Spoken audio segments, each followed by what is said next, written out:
Magandang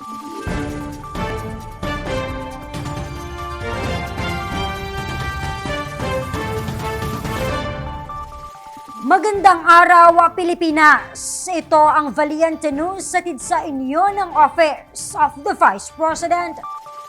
Mahigit 400 volunteers at responders ang napagsilbihan ng OVP Kalusugan Food Truck noong kasagsagan ng pananalasa ng Super Typhoon Uwan.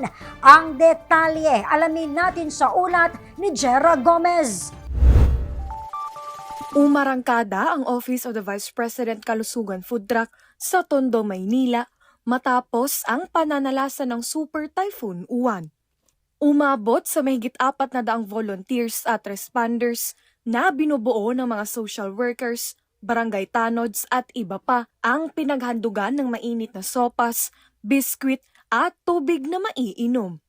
Ayon sa Pag-asa, ang Super Typhoon Fungwong o Bagyong Uwan ay ang isa sa mga pinakamalakas na bagyong tumama sa bansa. Ito rin ang pinakamalakas na bagyo na naitala ngayong taon. Ako po si Jera Gomez, lahat para sa Diyos, bayan at pamilyang Pilipino. Valiente News. OVP Cebu, Bohol and Siquijor Satellite Office naghatid ng relief assistance sa mga biktima ng Bagyong Tino. Yan at marami pang mga balita ang dapat abangan dito lamang sa Valiente News.